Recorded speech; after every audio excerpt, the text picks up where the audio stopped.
Gaza पट्टी में फिर गरजेगी मिसाइलों की आवाज, टैंकों के धमाकों से सहम जाएंगे लोग। लेबनान की धरती पर इजरायली सेना की मौजूदगी से हिजबुल्लाह को कड़ा एतराज।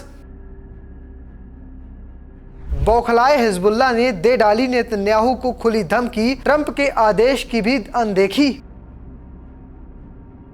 इस वक्त पूरी दुनिया की नज़र मिडिल ईस्ट पर टिकी हुई है। इसके पीछे का कारण है हिजबुल्लाह और इजराइल के बीच युद्ध। फिलहाल तो दोनों पक्ष शांति समझौते का पालन कर रहे हैं, पर दोनों की तरफ से ऐसी बयानबाजी की जा रही है जिससे फिर लगने लगा है कि कहीं ये युद्ध दोबारा शुरू ना हो जाए। इसी बीच आए हिजबुल्लाह नेता नईम कासिम के बयान ने तो इस पर मुहर ही लगा दी है। तो चलिए अब तक इसमें क्या बड़े अपडेट हुए हैं, इस वीडियो में आपको विस्तार से बताता हूँ।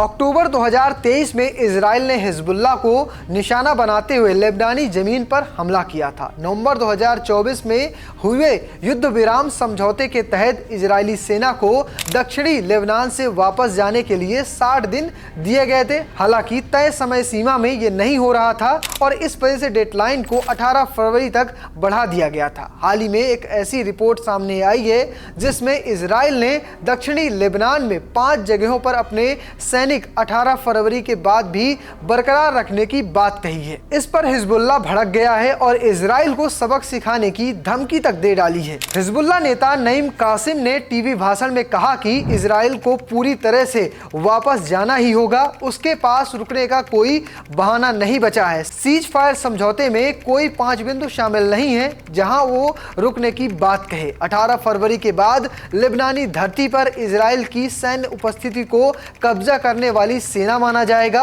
हर कोई जानता है कि ऐसी सेना से कैसे निपटा जाता है। नईम कासिम ने स्पष्ट रूप से नहीं कहा है कि 18 फरवरी के बाद हिजबुल्लाह की ओर से इजरायली सेना पर हमले शुरू किए जाएंगे। हालांकि कासिम ने भाषण में इस तरह के संकेत जरूर दिए हैं। ऐसे में अगर इजरायली सेना अपनी उपस्थिति लेबनान में बनाए रखती है तो हिजबुल्लाह के साथ एक बार फिर से उसकी लड़ाई शुरू होने के अंदेशा लगाया जा सकता है। इसी भाषण में नईम कासिम ने लेबनान सरकार से बेरूत में ईरानी उड़ानों पर लगे प्रतिबंध को खत्म करने का आग्रह भी किया है। इजराइल ने कहा था कि ईरान हिजबुल्लाह को हथियार देने के लिए बेरूत में नकदी की तस्करी के लिए नागरिक विमानों का इस्तेमाल कर रहा है, जिसके बाद लेबनान सरकार ने जो विमान थे उन पर रोक लगा दी थी। कासिम ने कहा था कि लेबनानी नागरिकों को इस वजह से भारी दिक्कत हो रही है और इसलिए बैन को खत्म कर देना चाहिए। वहीं इस पूरे मामले पर इजरायली सैन्य प्रवक्ता लेफ्टिनेंट कर्नल नदाव शोनानी ने कहा कि इजरायली